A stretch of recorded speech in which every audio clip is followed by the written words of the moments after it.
What's up, my fibromyalgia friends? We are back. This is part 2. We're in day 10, Danielle. We've made it. And our special guest is here with us. Dr. Ginevra is backstage. She will be presenting shortly. Thank you for everyone for tuning in live. Please let us know where you are streaming in from. Coming to you live over here in California. I am Melissa Toller. I am the executive director of the Support Fibromyalgia Network, and I'm also a board certified functional medicine health coach. The Support Fibromyalgia Network is a national nonprofit organization focused on patient education, medical education, advocacy training, research expansion, and the launch of collaborative care for fibromyalgia, which includes group coaching. It's been awesome celebrating this conference with you. Danielle has been amazing as my co-host. Danielle, where are you streaming in from? I am in North Carolina, and I am so excited for our speaker coming up. And I wanted everyone to give a round of applause in the comments for Melissa, because you have been so incredible this 10 days. And yeah, I just appreciate you and everything that you've been doing. So well, thank you, everyone. I appreciate everyone too, and to all our speakers and my amazing co-hosts. I know I had Danielle and Crystal and Anquinette. Please lean into this community for everyone. Share and like and subscribe this content. There is more to come, but we want to make sure that no one feels alone, because over here at Support Fibro, we make sure that nobody fights fibromyalgia alone. You're not alone in this. I hope you've seen, and if you haven't seen all the content, it's all available on replay for free. So tune in, watch our community leaders, connect with them, learn. And there's a lot of learning to be had, especially today, which is why I'm excited to have Dr. Ginevra present. Shout out to Karen. Karen, you've been amazing. Please send me an email because you have a special gift headed your way for tuning in. She's been here every single day for the conference. So shout out to Karen. Darren, welcome from Illinois. We have Canada. We have everybody coming in today. So come on in. Let us know where you're streaming in from. Say hello. Let us know if you emojis. Shout out to everybody. Kathy, welcome. Karen, thank you so much. I'm glad you've enjoyed this conference. And again, everything is available for replay for free, so you can watch it if you didn't get a chance to see all the content. 10 days of content with special time warps. So we're going back in time. Let's do the time warp again. I'm not going to get tired of saying that. So tomorrow we have extra presentations. We're going to keep it going. So thank you everyone for being here. Hi, Diane. Good to see you. Karen from Minnesota. Danielle, this is awesome. I love the energy. Keep up the energy. Hi, I'm Gail. definitely going to go watch that movie after I watch the time warps that you were posting. Well, I can't not say it and not sing, but you don't want to hear me sing. So we'll avoid that and we'll get started with the presentation.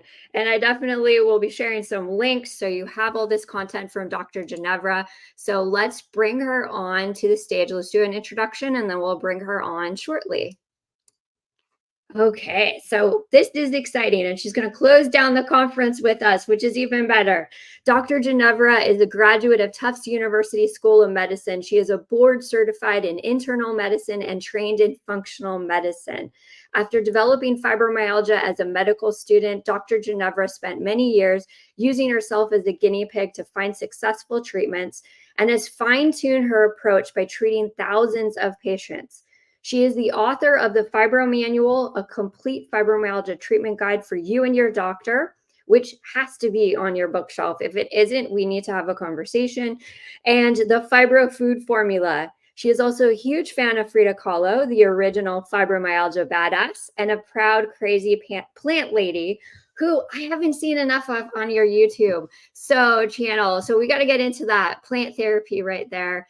We're going to bring up Dr. Ginevra to the stage. Hello. Oh, hi. Welcome. It's so amazing to see you and all your adventures. I know you have a presentation here. We're going to tie in some stuff at the live Q&A. Well, welcome to the Fibromyalgia Community Conference, Dr. Ginevra. Thank you so much. And I just want to say Support Fibro is such a great group. You guys have done such amazing work, and I just thank you. The community thanks you. Well, we're grateful for your time and all our presenters and everyone here. Again, you've known me for a while, so you've known where my passion and you've seen me in tough spots. So you know that I don't want to leave anyone behind. And it's a huge mission, like yourself. And there's going to be a lot of work ahead for everybody out there. So we appreciate your time and thank you for joining us too on day 10. We made it. You did it. Very impressive. So where are you excited. streaming in from, Dr. Ginevra? I'm in Portland, Oregon, baby. Woohoo! We'll have to make a trip up there. I love it in for Portland. Sure. Yes, you need to get up here. Well, let's get you started with your presentation because I know everybody is waiting out there on the internet. Please don't break the internet just yet. Let's get the presentation done. after we're done, the internet can break. Then we can break it. Yes. All right. So for everyone out there, we're going to let Dr. Ginevra take the stage. Danielle and I are going to move backstage. If you need us, we're here. And then we're going to come back for some live Q&A afterwards. You ready to go? Okay. Okay, so everybody can see my slides and can see me. So that's a good start, hopefully. This is the exact same presentation that I recently gave in India at a very interesting conference that was sort of a combination of muscle pain and fibromyalgia researchers, along with occupational medicine and animal researchers. And I learned a lot. It was really fascinating. And I'm going to share a little bit about what I learned and then also share with you the same presentation I gave there. I do hope that today's presentation, I will be a little bit less sweaty. Brief little funny story. So India is quite warm in September, quite humid. And because of visa challenges, I got there very late the night before my first presentation. Didn't have time to coordinate as far as like transportation from the hotel to the conference site. So I looked on the map and I was like, oh, it's like 3 or 4 blocks. I can totally walk. So I'm all dressed up and I have my makeup and I'm walking and it's actually more of like an adventure because there's construction and I have to like route around. And I ended up getting there like just literally right before I had to go on stage. And I am drenched in sweat in a not very attractive way. And I was like, okay, no problem. I'll just go to the bathroom. I'll blot myself off, get on stage. I go to the bathroom and they actually don't typically use paper towels or toilet paper in India. They actually do a much more environmentally friendly approach where they use just water. And so I ended up just having to go on stage, totally drenched in sweat. So I think the presentation I pulled it off, but today I'm happy to be coming to you from my slightly less humid environment. And it's basically going to be the same scientific information, but because I want to make sure everybody's kind of on the same page with me, I am going to do just a little bit of brief review of anatomy so you kind of understand what I'm talking about when I'm talking about what's going on in the muscles in fibromyalgia and how we can use that information to reduce our pain. Like, how can we actually use the scientific information, harness that to help ourselves feel better? Because that's really what's important. And that's probably why most of you guys are tuning in, not to hear my anecdotes about amusing sweat-related incidents in India, but to actually learn, like, okay, is there something here that I can use to help myself or to help my loved one, or if you're a healthcare provider, to help my patients with fibromyalgia? Because I think we all recognize that there's a lot of room. There's a lot of room to improve in how we understand what's happening in fibromyalgia and how we use that information for treatment.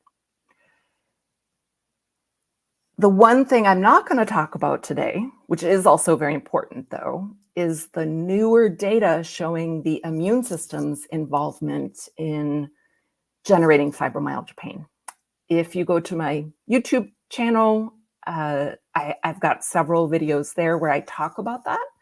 And I have a recently published article where I really review like what's going on, how do we connect what we already know about what's causing pain and fibromyalgia to this new immune system data. So that is very important, very interesting, very new data. But what I'm actually going to talk about today is something that's a little bit more concrete, a little bit more fundamental. And that is, it's our muscles that hurt in fibromyalgia, right? Like most of us recognize, like, wow, my muscles are really sore. They're really tender. And actually the word fibromyalgia means fiber, so connective tissue, myo, which means muscle, and pain. So really in the very name of the condition is muscle pain. And so I think we need to understand, okay, what's actually going on? Interestingly though, the first 30 to 40 years of research in fibromyalgia, although it was named for painful muscles, the very obvious muscle pathology was not there. So when initial researchers were looking, like in the 70s, 80s, even the early 90s, fibromyalgia muscles appeared normal. It's only when you actually really look with a very specific lens, focusing in large part on the fascia, where you start to see those abnormalities. And that's what I want to share with you today, because it's so, well, it's really interesting as a researcher, but it's also really important because we can use that information for treatment. So basic review, we're talking about myofascial pain. Myo is muscle, fascia is connective tissue. And I don't know, is there like a little, can you guys see my little, I wanted to use a pointer. We'll have to envision that I have a pointer. If you look at the diagram here, what we're looking at is kind of the gross anatomy of a muscle.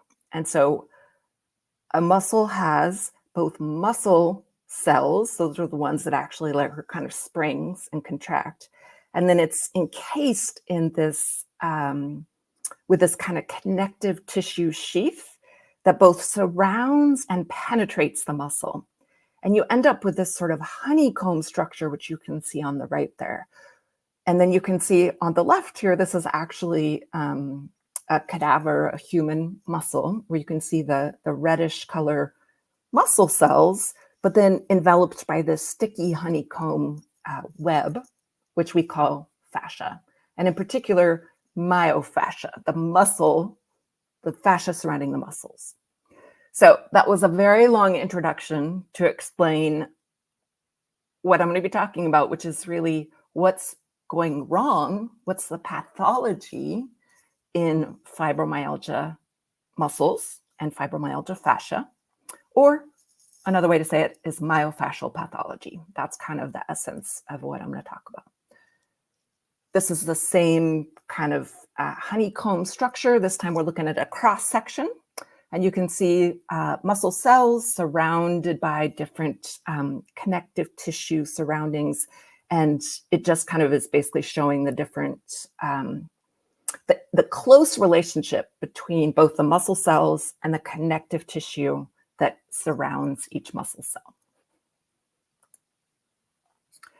The final little piece of anatomy I want to talk about, just so you can better understand what I'm discussing, is the sympathetic nervous system versus the parasympathetic. Sympathetic, fight or flight. It's like the cat with that kind of reaction at the top there, versus the parasympathetic nervous system, or rest and digest. And why do I bring this up? It's because it's fundamental in understanding why we have so much pathology in our muscles and connective tissue. Sidebar, it actually is also really related, in my opinion, to the immune system abnormalities that we see in fibromyalgia and kind of the newer data. But as I said, not going to talk about that today. So this slide basically sums up this whole presentation. And if you walk away from my talk today these are the 4 things I want you to really understand about what's happening in the muscle, what's going wrong in the fibromyalgia muscle. And then later on, I'm going to talk about what we can do to improve this, to lessen our pain, to lessen our inflammation. So in fibromyalgia, and I'm going to go a little bit more in depth into each of these, but just really broadly, in fibromyalgia, we have pathologic levels of muscle tension that is so intense that it actually causes tissue dysfunction. This muscle tension is so intense that our muscles actually show signs of metabolic stress, of oxidative stress, which basically means the oxidative stress means the body's not able to clear some of the normal metabolic markers that typically, so with normal metabolism, we create reactive oxygen species, and then we have antioxidants, which we naturally produce to reduce them. In fibromyalgia, the balance is off, and we have this excess of toxicity in the muscles. These pathologically tense muscles have more trigger points. I'll go into what those are. And we also see in our fascia, that connective tissue surrounding and penetrating the muscles, increased collagen deposition and inflammatory markers. So to review, pathologic muscle tension, markers of inflammation, metabolic stress, trigger points, and some increased inflammation and collagen or fibrosis in the fascia. Okay, so I know your head might be a little swimming right now, but I'm going to go into each of these pieces, and they're actually pretty simple to understand. And what it comes down to is our muscles are not designed to be tense all the time. So this is one of my kind of favorite quotes from a research article one of my favorite quotes I've ever read about what's happening in the body in fibromyalgia. We have relentless sympathetic hyperactivity in fibromyalgia. So if you recall the cat image, right? The fight or flight activation, that is running the show in fibromyalgia. And what we think happens is in genetically predisposed individuals, a trauma or an illness, something triggers the alarm, the danger response to be activated in fibromyalgia. And the abnormal part is it doesn't get deactivated. And so whatever way you look at measuring fight or flight nervous system activity or sympathetic nervous system activity in fibromyalgia, whether it's with a tilt table test, a heart rate variability, measuring actually the electrical activity from sympathetic nerves into the muscle, whichever way you measure it in fibromyalgia, it's all abnormal. It all shows relentless sympathetic hyperactivity. And anybody who's living in a fibromyalgia body, that can kind of resonate. And I remember feeling like when I was kind of trying to figure out what was happening in my body before I even had a diagnosis of fibromyalgia, I remember feeling like, why do my muscles never relax? Why do I always feel unsafe? Why can my body, even if my brain, I was like, there's no danger around, I should feel perfectly relaxed. My body felt tight all the time. And when I woke up in the morning, it felt like I'd been like clenching and, I was literally ready to fight or flee all night long. That is, in my mind, kind of the primary driver of all the downstream abnormalities of fibromyalgia. But when we're talking about pain, the biggest challenge is muscles are not designed to be tight all the time. It makes sense that we would want our muscles to contract and be tight temporarily when the fight or flight nervous system is activated, right? Good in the short term, bad in the long term. Good in the short term because let's say, and every once in a while there'll be like a story in the in the news about, many years ago, there was a story in Colorado about a woman who, weighed like 120 pounds, who was able to fight off a mountain lion who was attacking one of her kids, right? And I was like, well, how could she do that? Well, when the fight or flight nervous system is intensely activated really quickly, we get this contraction of our muscles and this kind of increased strength to fight off a mountain lion or whatever we're fighting off. But if it happens all the time, it's detrimental to the muscle. And we can see this both in animal models and in humans. So when they take poor little rats and mice, I feel terrible for these rats and mice that they subject to this like prolonged stressful stimuli.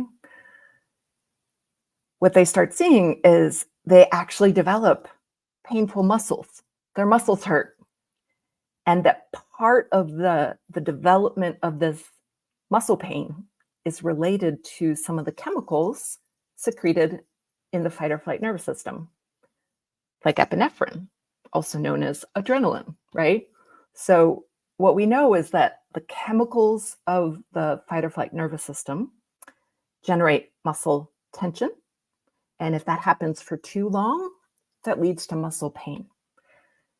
Does that sound familiar for anybody who is dealing with fibromyalgia? Like, I think most of us would probably say like, yeah, well, yes, that does sound familiar. So when they look at other ways of measuring muscle activity in fibromyalgia, like looking at electrical activity with EMGs, what they see is that our muscles actually not only show tightness, but when we attempt to relax them, like attempt to consciously relax our muscles, we can't get quite to normal relaxation. They're unable to reach a full relaxation. And one of the articles I read described the muscle pattern in fibromyalgia as being similar, like the electrical muscle pattern of fibromyalgia, as being similar to some of the rigid, tight muscles that we see in things like Parkinson's disease.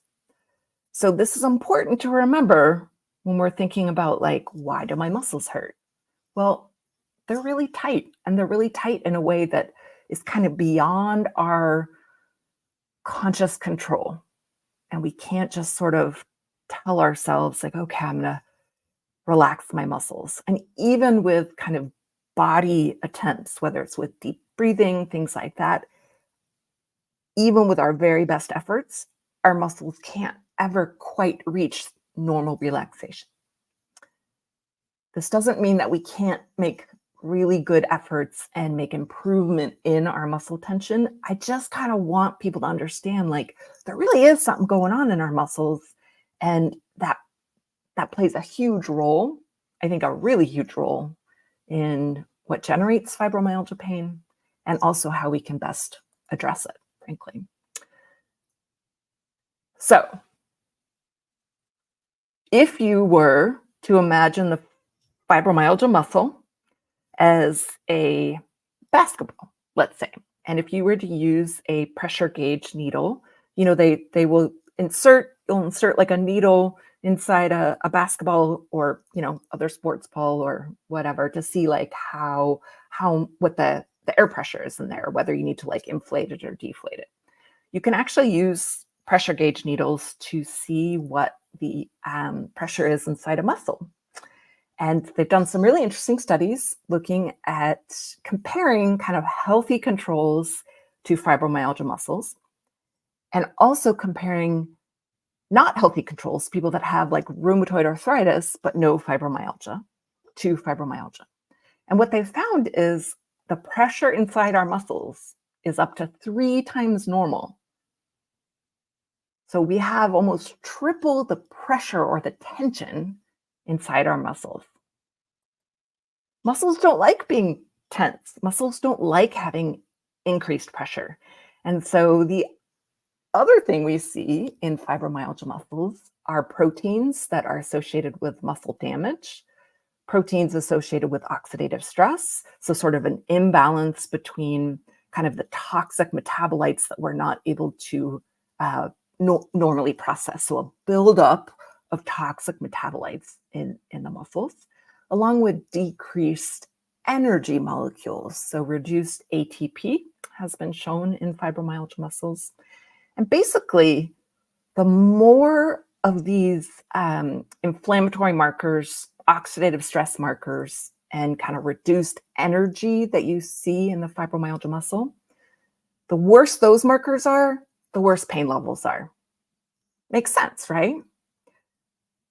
So what we have in fibromyalgia are muscles that are very tight and unhappy.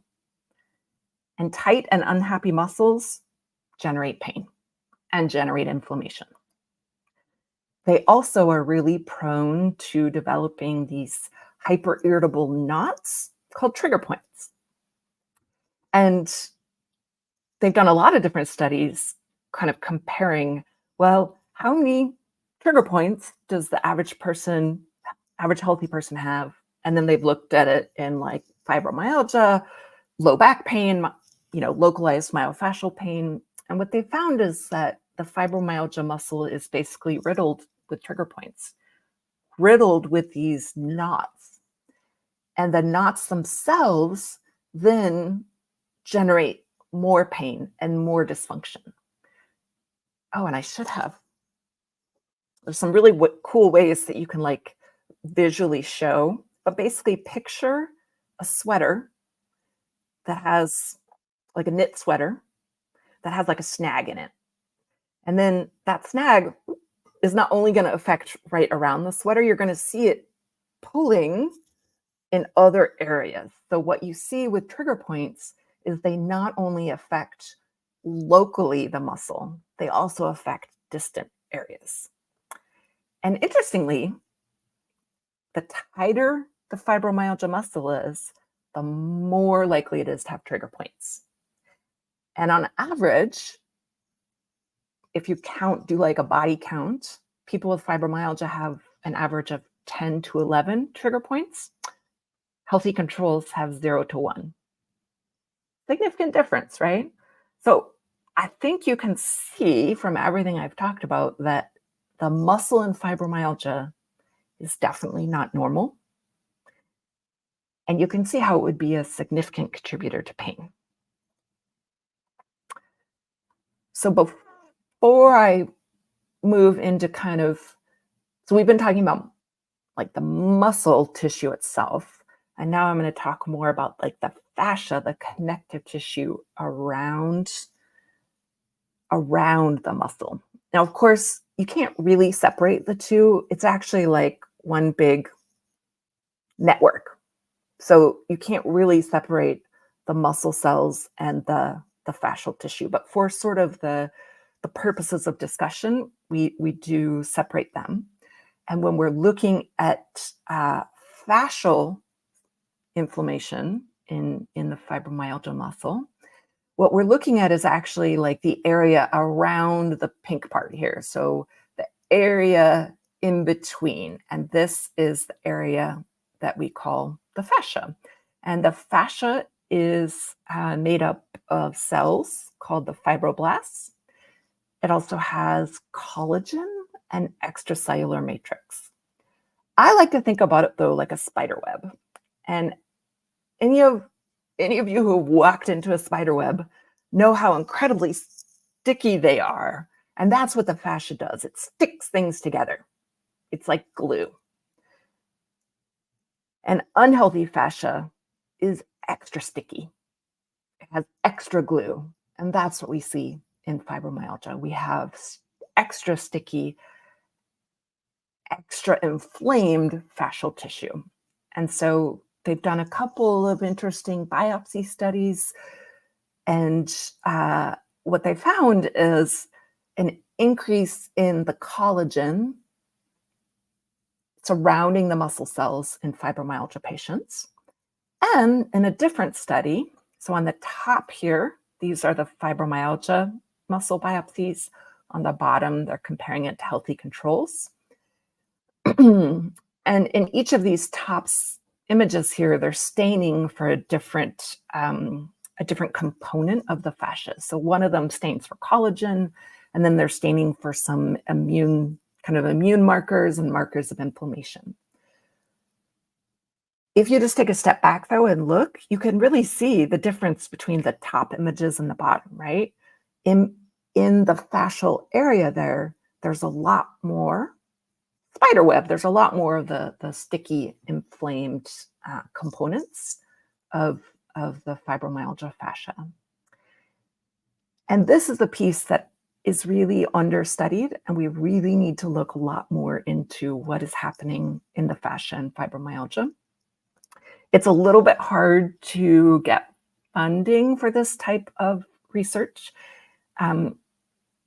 It's mostly done on animals, but these human studies, I think, are really important so that we can actually, I'd love to do more of these biopsy studies with some of the newer science that we have, so that we could further delineate what's happening. And I would happily volunteer my fascia for that. Take my thigh muscle, totally fine. We need to know more. And then hopefully that will help us to develop some treatments. And at the end, I'll talk a little bit about some of the new treatments I learned about, potential treatments I learned about in India. So stay tuned. So I alluded to this earlier, but why does it matter if our fascia has extra sticky tissue in it, extra collagen? First of all, it's not going to work as well. It's going to be more prone to developing trigger points. It's going to be more prone to developing pain. And actually, the connective tissue, the fascia, is the part of the muscle where most of the pain-sensing nerves reside. Not only do pain-sensing nerves reside there, nerves of the sympathetic nervous system primarily reside in the fascia, in our muscles. So you have this interplay where you have intense fight or flight sympathetic nervous system activity coming into the fascia, contracts it. Then you have contracted, unhappy, inflamed, sticky fascial tissue that just happens to have a whole bunch of pain-sensing nerves. That right there can really explain why it is our myofascial tissue that hurts so much in fibromyalgia. And this is just really interesting to me.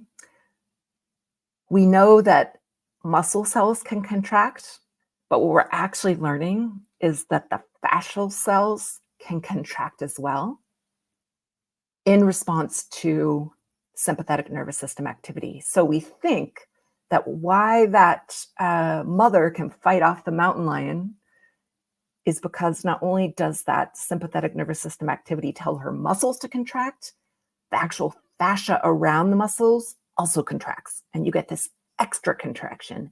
And that's what gives you this sort of very temporary boost in you can get to kind of superhuman strength temporarily.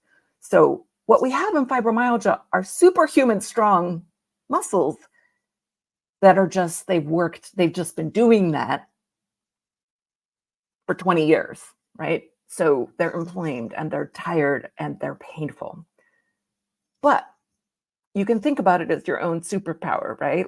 In fact, our muscles are quite strong, but unfortunately that is working against us because they're not designed to be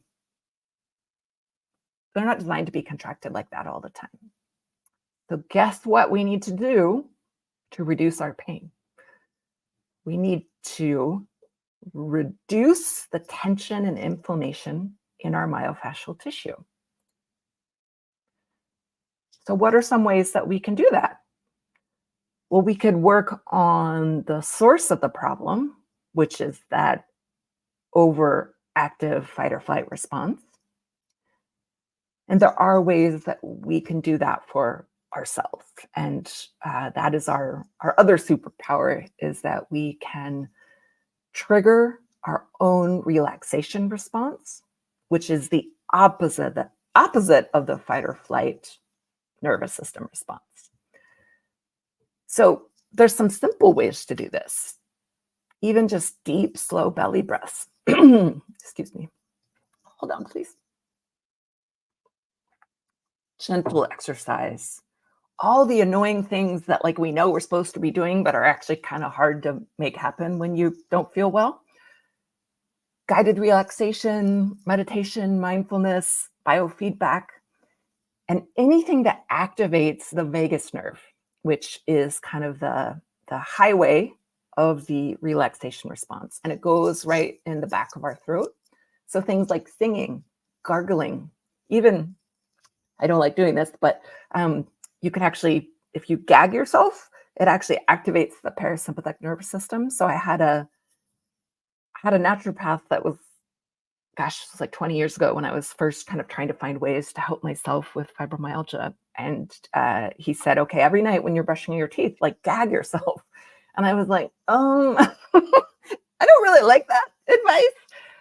But what's really interesting, and maybe try this tonight if you feel like it, if you don't have a super sensitive gag response, so you don't like barf on your toothbrush, but just very gently, what it does is it briefly activates our relaxation response.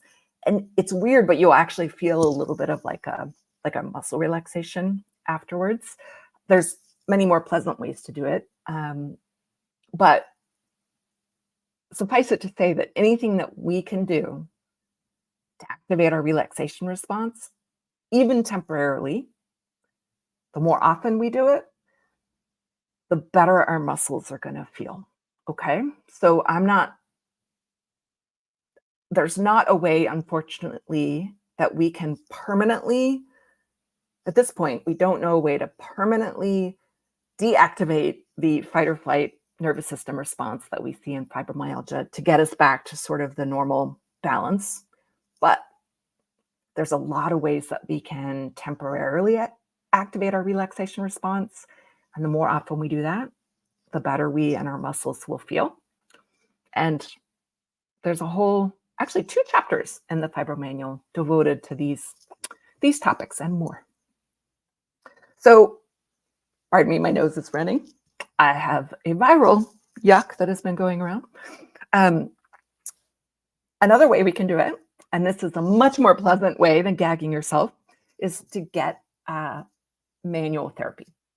So using either our own hands or devices to help reduce the tension in our muscles, or a therapist's hands or tools helping us, okay?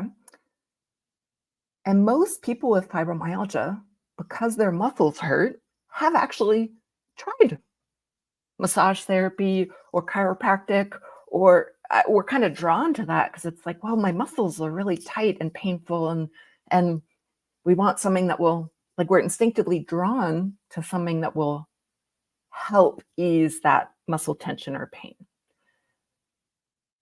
However, we're all kind of, every massage therapist or manual therapist has a slightly different approach, and we're all different in how our body receives that.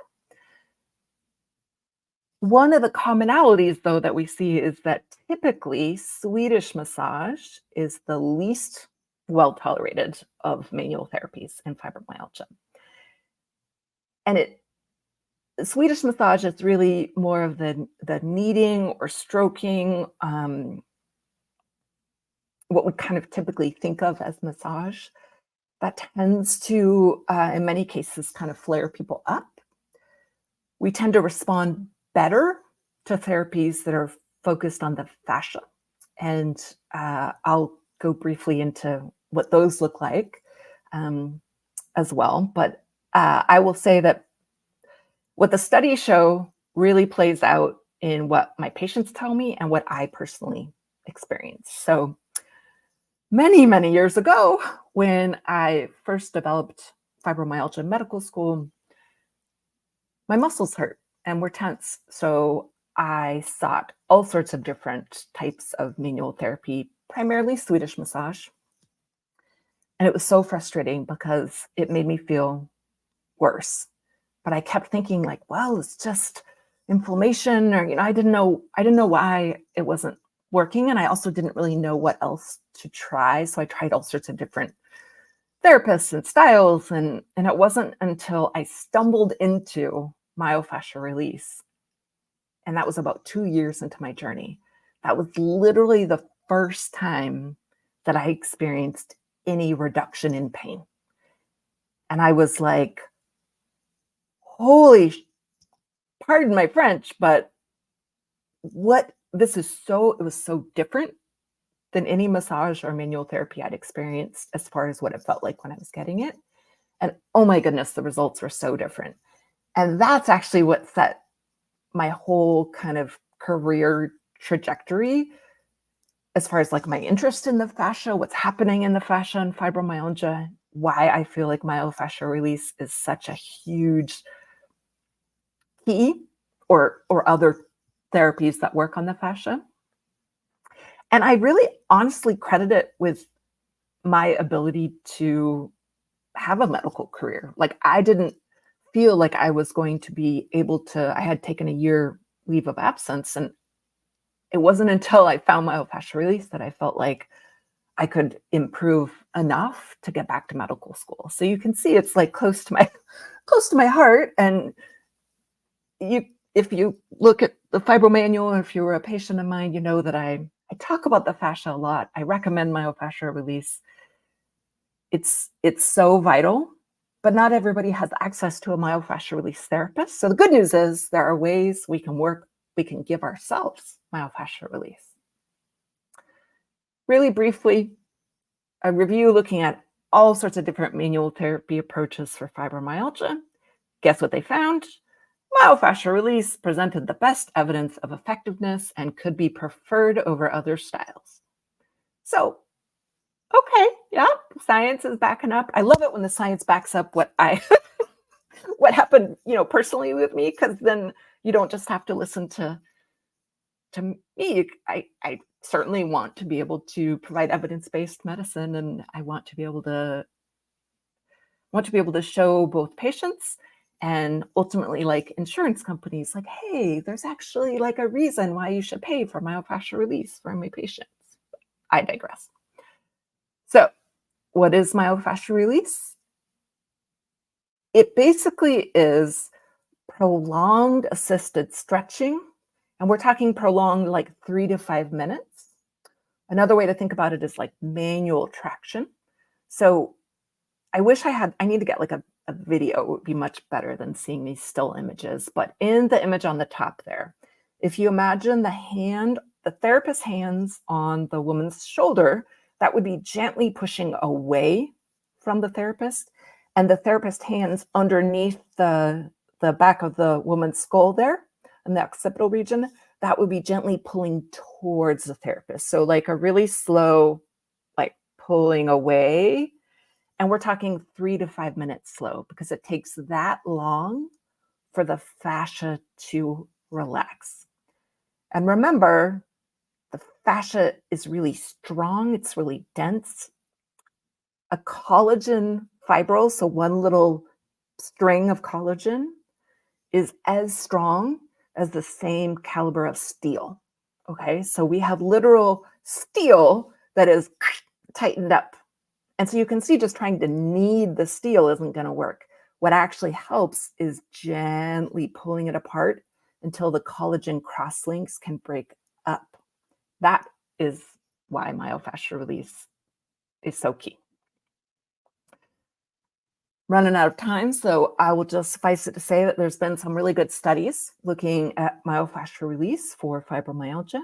They all show benefit, and what's really cool is that they show benefit that persists. So at the end of 20 weeks, right at the end of the treatment, patients described benefit, but then they still had pain reduction a month later. So there was actually some sustained benefit, which is really exciting. That's what this says. And then we've actually looked at myofascial release in animal models. And part of why I put this slide here is because I think it is so adorable to think about like these therapists trying to give like tiny little myofascial release stretches to animals. But basically what they found is that in lab rats, when they actually artificially artificially cause fibrosis or adhesions or extra stickiness in their fascia. If they then work on the sticky fascia with just a few simple techniques, 7 days, once daily, it actually had an anti-inflammatory effect on the fascia and improved the stickiness. So as I promised, this is also something you can do yourself. So there's some great books and videos about myofascial stretching. There's some tools that you can use. Cranial cradle is one of my favorite ones. I took it to India and Egypt and was very useful.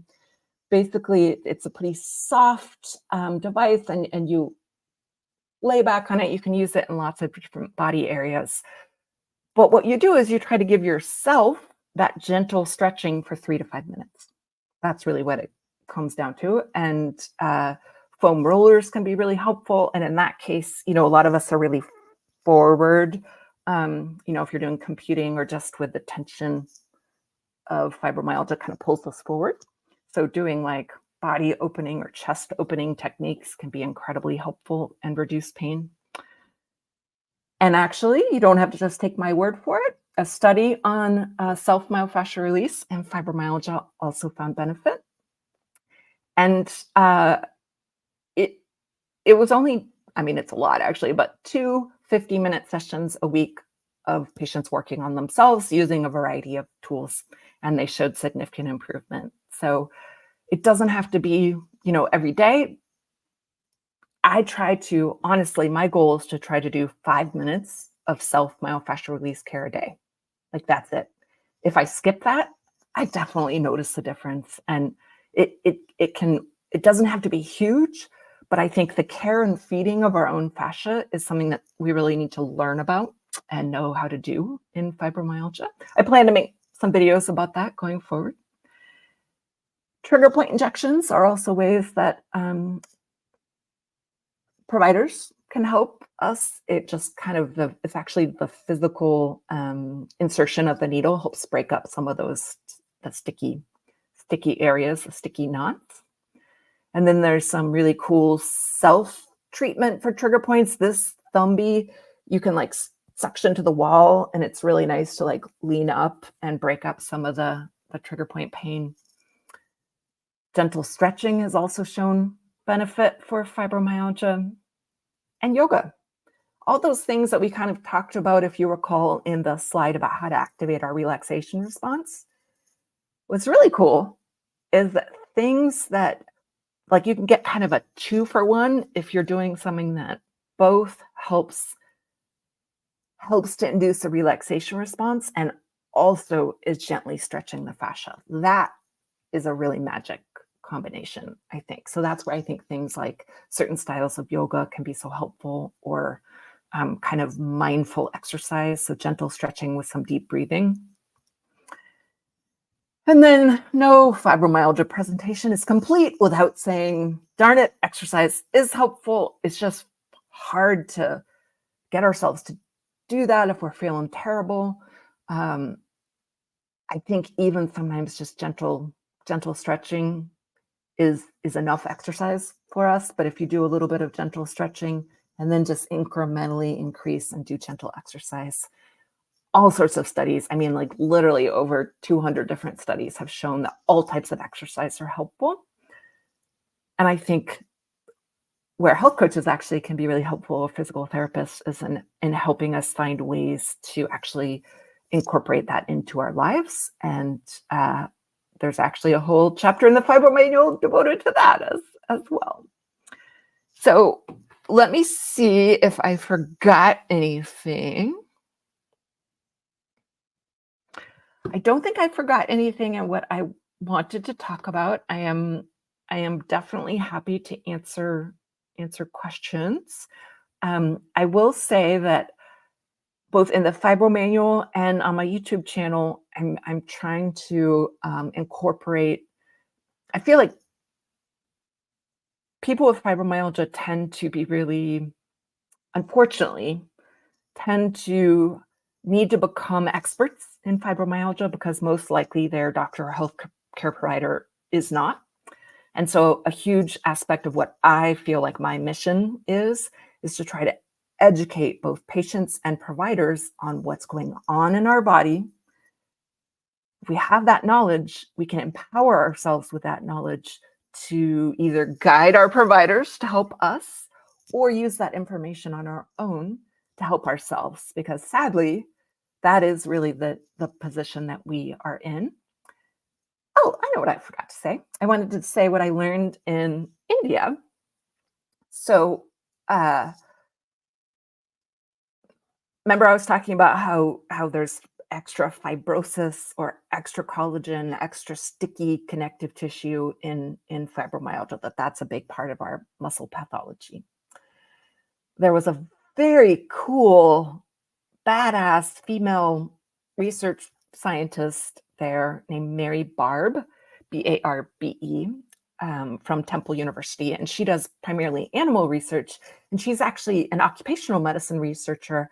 And she looks at how to prevent repetitive stress injuries. And part of what generates repetitive stress injuries is, wait for it, fibrosis.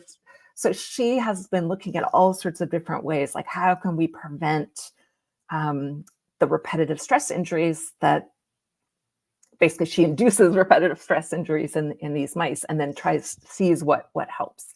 And there is a really specific drug that is in development that actually seems to block the unhealthy laying down of collagen, but not the healthy laying down. And that could be like a really big game changer in fibromyalgia, because the problem is collagen is in every tissue, right? So if we just give a medication like, okay, let's block collagen, well, it's going to block the healthy collagen that we need for, like, you know, basic functioning. Collagen is kind of the biggest structural molecule in the body. But if we can figure out a way to block the unhealthy collagen deposition, that could be a huge game changer. The other reason why I think she is just so cool is because she shows, one of the things she's looked at is actually like myofascial release or massage for these mice. And so she showed videos of these mice getting massages like in the lab. And it was just like, God, it was the cutest thing I've ever seen. And it slightly made me feel better for all the, like, you know, we put mice and rats through so much in the name of science. And I wish there was a way we could do science differently that didn't do that. But these, I wanted to be a mouse in her laboratory, because she treats them amazingly. She like gives them, you know, little treats and tells them she loves them and gives them little massages. And they were just like the happiest, most blissed out mice you've ever seen. And I would like all of us with fibromyalgia to be as happy as those blissed out mice. So with that, that's what I wanted to say. I'm glad I remembered that.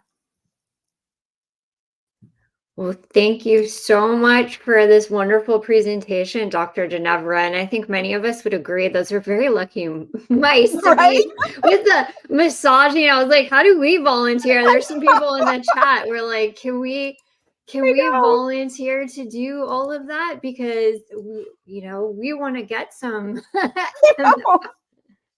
Me too. Well, it's a lot of information, and we just want to make sure that everybody knows that this will be available still on YouTube and wherever you're watching from Facebook. It'll exist here, and we'll add some links to the description on the research that Dr. Ginevra was mentioning, because we've been talking about the fascia a lot. This has been a theme for the conference here. An additional theme. Well, last Saturday, we had Jill present some techniques using her orbs. So Danielle and I were live on screen rubbing the orbs. Yeah, it was incredible. It was helpful. So I already got my mom into it too. She doesn't even have fibromyalgia, but it's helping her. So yeah, I mean, even without fibromyalgia, people, you know, the computing generation, or you think about the kids that are like just on their little devices. I was like, you know, we all need the orbs. We definitely do. And we're talking about how beneficial it is. And everybody is saying excellent presentation. Thank you. There's some questions coming in, and I know there's some science driven. We'll balance it out with some techniques of people asking particular questions for you. And we do want to honor your time. We can't answer specific medical questions just for anyone out there. So if you can reframe it to be more top level, that way everybody can benefit. It would be helpful in answering some of these questions. And Danielle, I know you were busy taking notes backstage. Let's start with you with one of your questions. Well, I appreciate everything from your presentation. I was like nerding out backstage, just like shaking my head, like, yes, that makes so much sense. Oh my gosh, yes. So yeah, I appreciate it. I wanted to ask, so I know there's different type of fascia, like deep and superficial and everything. Is there a difference in releasing the different type, or it doesn't really matter? Because I know deep is different than superficial. Does it matter? Or you just So when we're talking about like the muscle, the fascia around muscles, we're primarily more talking about the deep. There is some superficial fascia, like particularly in the neck, but primarily we're talking about deep fascial release. However, the techniques work on both of them. And when you're getting like myofascial release, like for example in the neck, you're releasing both superficial and deep, and it's all like these separations that we give are really just names. Like if you actually look in the human body, it's just like we're one big connective web from top to bottom. So yeah. It's like we have to separate things to study it in science, but in actuality in the human body, we're all stuck together with fascia. Yeah, well, talking about like everything stuck together, I know we all have like a lot of comorbidities. And so when the fascia is like having the contraction, could it be like when we have gut issues or like anything that's like a comorbidity, could it be like the fascia?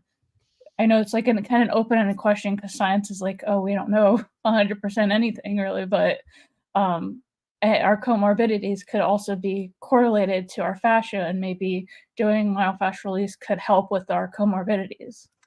Absolutely. So in particular, when we're talking about the gut, when we're talking about abdominal issues, if where we see it the most is if somebody's had like a C-section or abdominal surgeries, and what you end up with is these deep layers, like you can get when it heals, you can get this unhealthy deposition. So when you go to see a myofascial release therapist for the first time, they actually kind of inspect your body it's kind of weird, for like scars, and what they're looking for are like, are there any adhesions that could be affecting like internal body organs? So that's like on a gross level, like macroscopic. On the microscopic level, this is something that is I would say being actively looked at. Like, could there be microscopic fascial constrictions that are perhaps contributing to various comorbidities, whether it's abdominal issues or other kind of dysfunction, organ dysfunction, body dysfunction. The piece that always is a little confusing for people, and it is confusing, is when you think about something like Ehlers-Danlos or like joint hypermobility. And what it looks like is, if you have joint hypermobility or Ehlers-Danlos, there are parts of the fascia that are too slack. They're too loose. And then other parts are overcompensating for that. And so that seems to be why we think, and this is definitely an area of active research, it's like, why do people with joint hypermobility and Ehlers-Danlos, why are they more likely to have fibromyalgia? And if they have fibromyalgia, have it be more severe with more comorbidities? And that's where I think you really start to see like, well, how is it all pulling together in the macroscopic and the microscopic level? And I'm not an Ehlers-Danlos or joint hypermobility expert, but it makes sense to me intuitively that if there's slack in the system in certain areas, there's going to be a compensatory tightness, and that maybe that over tightness is part of what makes the fascial pain worse. So it's a very smushy answer, but it's like in an area that, I mean, I really wish I had like $1 billion to just do really interesting fascial research, because there's so, I mean, I'm like a super fascia geek or whatever the right fascia freak. Maybe that's better. I'll be a fascia freak. I like it. Well, if there was Fascia fierce. Fascial fierce fascia. If there was an area that you could pick, I know it's going to be a hard question, a specific area in fascia research, what would you pick? Ooh, that is a good question.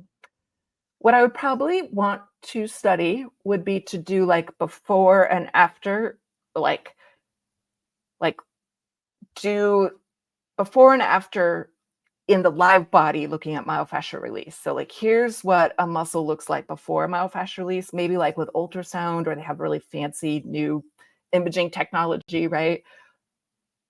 And then actually see in the live body, okay, then afterwards, yes, it's looser. Or could we do like EMGs? Like, what's the muscle electrical activity before myofascial release and after? Like, that's the part that I think is so interesting to me. Like, what is the actual biologic effects of myofascial release on the tissue?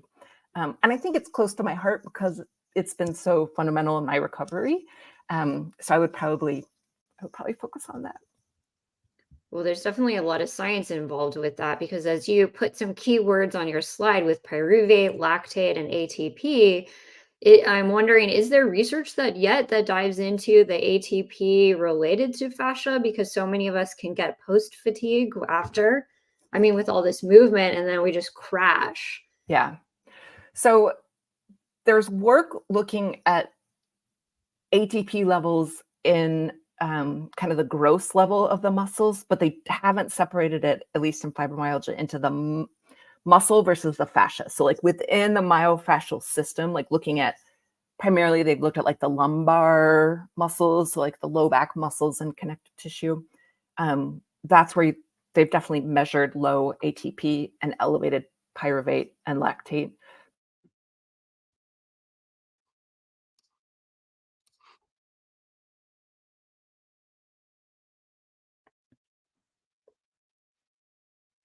Oh, did Dr. Ginevra just freeze on us? Yeah. Oh no. Oh no. Okay, well, we'll give her a moment. Okay. Let's bring her back. Let's see if there's movement there. We apologize. It's, again, I think we broke the internet, but at least Oh no. let me check on her. But in the meantime, please do. I'm glad that she answered a question. So I hope that was helpful there, because people were asking about hypermobility when it came to the connection for that. And I think if anyone understands that, this might affect even how we do our movements. Or someone posted about different types of yoga and movement, which requires a lot of stretching. And I think having some knowledge on this, and always piqued my curiosity in the EDS sort of system with providers that focus on EDS and actually managing physical therapy. That was something that maybe in the future we'll have someone actually come on from that area of specialty, because you might even be on different spectrums and not fully diagnosed with EDS. So if you have any sort of hypermobility like I do, I'm hyperextended in my arms and my toes. So there's all these, or you might notice when you were younger, you might have sat differently from others. So I think it's important to continue to share that information. But I'm glad. Thank you to everyone who's tuning in. We'll see if we can get Dr. Ginevra back in here, but keep rallying the support. I'm glad we got through her presentation. Yeah, it was very informative, and the information about scars too. Like, I have a lot of scars, so I definitely want to go see someone that is a specialist in myofascial, because so they can examine me, like she said. I know, we have her backstage, so let's give her a minute. She can come back here and go back to the Q&A. Dr. Ginevra, we keep breaking the internet. I think the fibromyalgia community is rallying for change. So keep sharing. Millions of people need this information out there. We have a lot of people. So let's bring her back to the stage and resume our Q&A. Can you hear me now? Yes. Yes. Okay. Yeah. Would you stop breaking the internet, Melissa? Jeez. Can't help it. You and Kim Kardashian. Luckily, it's not about me. I wish we had so much influence that we could spread to the fibromyalgia community to make sure they get this information, because I do want to emphasize there is hope. And I know you mentioned with education, yes, right now we're in this phase where patients need a lot of education. We need to be working on stuff, the home, lifestyle modifications, things we can do. But Dr. Ginevra, we had some really good talks at ACR this year with medical providers. So your colleagues, they were at our booth constantly. We thought they'd be running away from us at a rheumatology conference. Yeah. But they had a lot of questions and they're ready for training. It is getting better. And when I was at Pain Week in Las Vegas a couple years ago, and there was a fibromyalgia presentation that was standing room only. Not my presentation, sadly, but another one, which was really good. And me and the woman that were there, we were like, have we like dropped into like another so, and these were providers. These were pain management providers who used to run the opposite way. And you're absolutely right. Not only are providers way more interested and open-minded, they really are. Patients are also really well educated. Like, I'm really impressed with just how much, maybe it's because of the internet, or I don't know, people really have a much stronger understanding of just their bodies and health and how to advocate for themselves and how to work in the system. And I'm just like, wow, like it is getting better. And there's still a lot of underserved patients out there. And that's why organizations like Support Fibro and talks like this, conferences like this are so important. But I do want to give people hope. And the other piece of hope I want to give is that it is absolutely possible to feel better. Like, we don't have a cure. I think we will get there, maybe in my lifetime, I'd like to think. But we do have ways to get significant improvement. And honestly, for most of us with fibromyalgia, I remember when I first got sick in medical school, I wasn't looking for 100% recovery. I just wanted to feel better. I wanted to get back to my life and have fibromyalgia be on the back burner. And that is my goal for every patient. It's get it in the back burner. It might still be there, but you're able to live your life. Absolutely. And that's why we may break the internet in the meantime of sharing all that information. But I know that you did answer some questions on hypermobility, which is fantastic. There is the question about, because you mentioned collagen. So does anyone have to worry about taking collagen supplements? No. And that's actually a really good question. So when we take collagen supplements, our body basically breaks it down, then makes it back into collagen and puts it where it needs to. But it's not going to affect if it puts more collagen down. And in fact, studies have shown that actually people tend to feel a little bit better. So it may be that it sort of helps it somehow in the regulation. But there's not any evidence that if you take collagen supplementation, it will worsen fibrosis. So very good question. Yeah, that's a great question. And eventually, Dr. Ginevra, will have to ask you some questions about moving over to an animal base. So all the bone marrow and programs and stuff, it'll be fun to have those conversations. There is a question here about deep tissue massage, but maybe let's make the distinction between what you mentioned with myofascial release versus deep tissue massage, which is very different. It is. And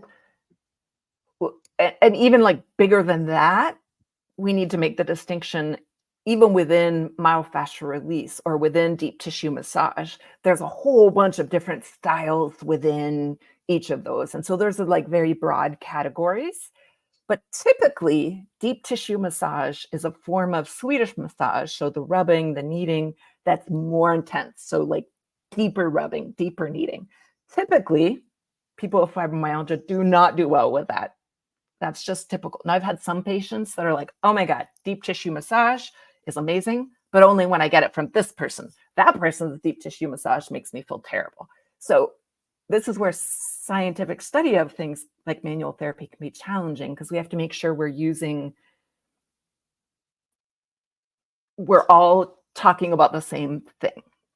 So typically Swedish massage, deep tissue massage, not well tolerated. Myofascial release, better tolerated.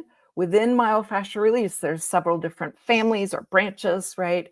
The style that helped me and what I typically recommend to my patients is a style developed by John Barnes. So it's the John Barnes style, and his website is myofascialrelease.com. He got the primary website there. But then there's other folks that do different offshoots or have adapted it. So even within that, there's different styles. And what I tell people is, if you, let's say, tried myofascial release, let's say you're like, okay, Dr. Lipton, Dr. Ginevra says, John Barnes, myofascial release. And I went to this therapist and it was terrible and I hated it and my body didn't like it. Sometimes it's actually like from therapist to therapist, because you also have to feel comfortable with that person. Mm-hmm. And sometimes it's just not an energetic match. I mean, not to sound too woo-woo, but like, so what I always tell people is like, hey, you might have a Swedish massage person that is great and actually has some myofascial training and really helps you. Awesome. Like what I say is don't give up on trying. Right. Or if you tried a myofascial release therapist and you're like, nope, that stuff's terrible, didn't like it. And if you have the opportunity to maybe try a different one, like sometimes and this is where it's hard to study myofascial release. So what they have done in these studies, like the ones that I mentioned, they had to do people trained in a very specific technique so that everybody that in the study got the same technique. And they had to give people the same like 10 different myofascial release, stretches or tractions, as opposed to what normally happens in a session, which is like organic, right? Like might go there, then we're there, blah, blah, blah. So to study something scientifically, you have to be apples to apples. So very good question. But I would say here's the best way to screen a manual therapist. One, ask them if they have experience working with fibromyalgia patients. If they say yes, that's a good sign. Two, make sure that they talk to you about when saying no, too much, hold up, like so that you're in communication. Because if you have too much pressure, even if it's good pressure, what's your body going to do if it's painful? Tighten up. So that's so what do you know about fibromyalgia? Do you have experience? And do they talk to you about that? And then secondarily, like, hey, have you been trained in any myofascial release techniques? And I think then it doesn't matter so much the name of the therapy. It's more like their experience. And then also if you feel comfortable, your body has to be able to like get relaxed around them. I mean, I know a good therapist when I'm like drooling at the end. Sorry, I just or you knock out, because it does matter. Right, I went to where I was a specialist and they were pulling me like I was Gumby. I was like, whoa, wait. Right. You're like, no. Yeah, I am not hyper like superhuman stretch person. Right. And nor should you. Like they shouldn't have pushed you too far. So oh, well, I appreciate you sharing the difference, because I know it's confusing and some of us are very hypersensitive to the touch. So it's like going slow, starting slow and then seeing. But I do recommend that people don't push too fast either. Like it almost has to feel like they might not even be touching you to get like a good response. Yes. And in fact, it's like I've had a couple patients be like, were they even like when they go to do myofascial release, like, I don't think they actually were doing anything. Like it was so slow.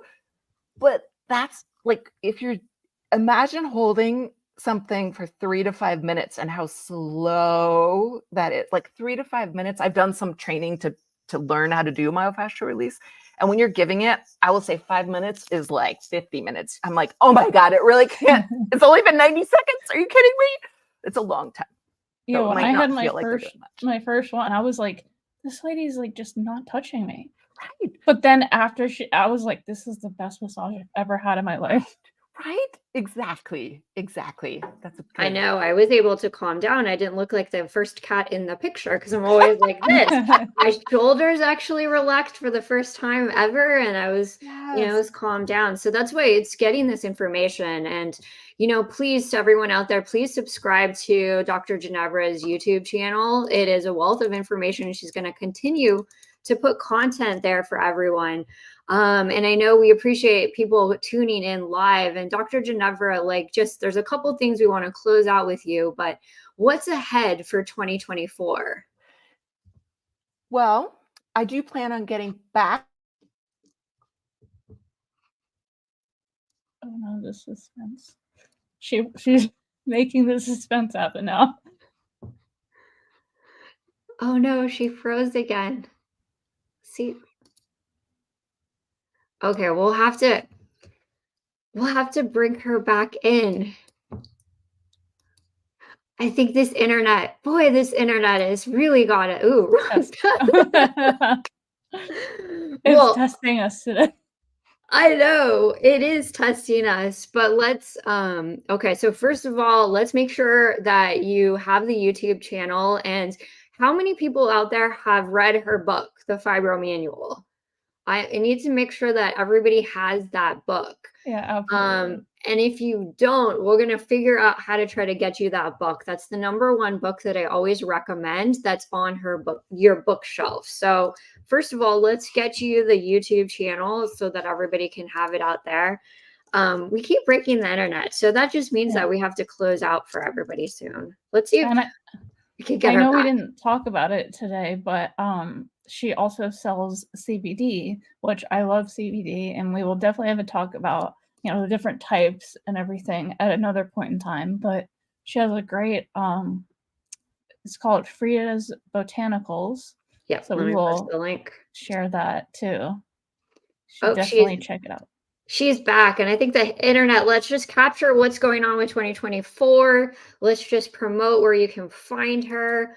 Hello, welcome back. I am so sorry. So I plan in 2024 to get back to making videos. Had a little bit of a pause, went to India, Egypt, came back, had a gnarly ear infection, then had to move. It's been a little bit of chaos, but in 2024, I want to get back to making videos. And while I'm not currently seeing patients in the fibromyalgia realm, I'm working in some other areas of medicine. I'm trying to find ways to help connect people to the care that they need, because we need to train. My goal is to train more providers so that people can access really good, high quality fibromyalgia care. So stay tuned. Got some exciting projects. That is awesome. We appreciate you. We were sharing and asking people if they have your book. If they don't, they need to grab it. So we have some people that just ordered it off of Amazon.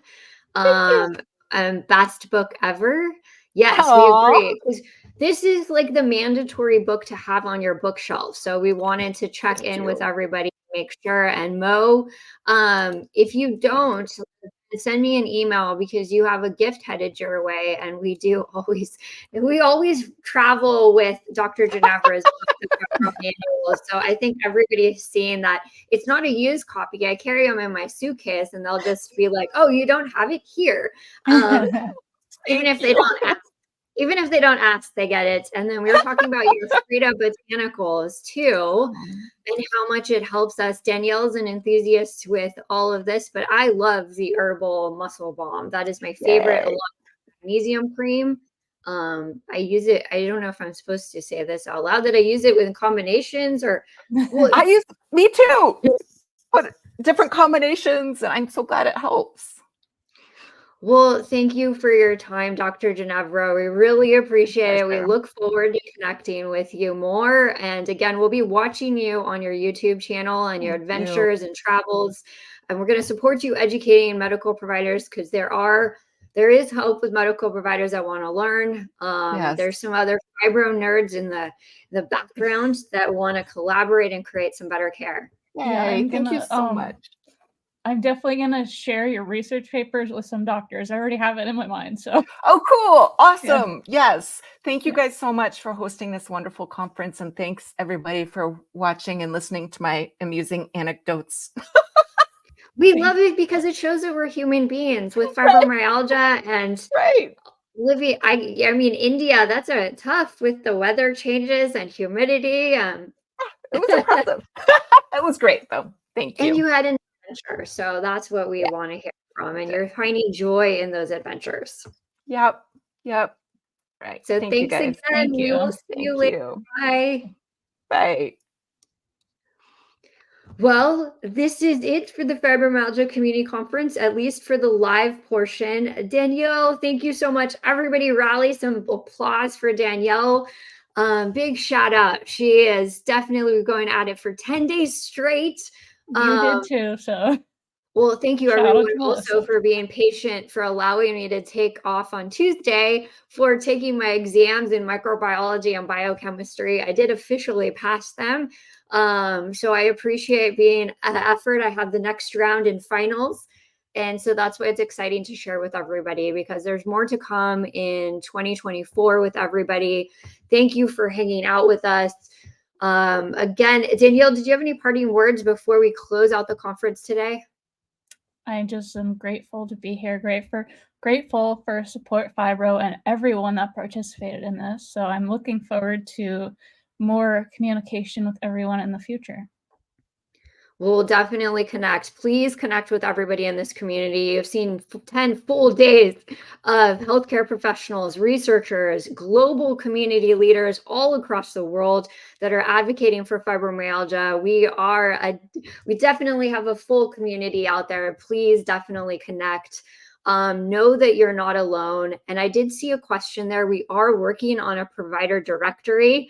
So we've started that. We want to share with you so that way you can have access to content. We're big believers in Support Fibro, in open access, accessible content for everyone to actually be able to find that and share with other fibromyalgia community members. So please tune in. I know some people were asking about Zoom. Now, I wanted to address that because we're limited. They charge so much. All the event platforms limit us. We can only maybe reach 1,000 people until they start charging about $10,000 to do a conference like this. And we'd rather get the information out and spread it wide and far with free platforms like this with the least barriers possible. So I know we've braved it on YouTube and Facebook, but we need to continue this momentum. Thank you, everyone. We appreciate you. And I know many of you have tuned in for long hours. Please stay tuned with Support Fibro and all the work we're doing. We are going to Capitol Hill in March. We would love to have more advocates join us. We need more researchers involved. And again, just keep with the patient education. We definitely need that shared with everyone, because the big component of all of this, again, is no one fights fibromyalgia alone. Both Danielle and I have been in chronic pain since our youth and diagnosis. So we know where the dark days were, and we don't want people to face that adversity alone, since we've already experienced it. So you're not in this fight alone. We love you. You're here with a caring community that is fighting hard. We will make changes. I promise you. You'll get the patient education. There will be new treatments available for yourself and for your medical providers. We will train medical providers out there, and we will get more investment in research in fibromyalgia. So thank you, everyone. Bye. Thank you. We'll see you next time. Bye.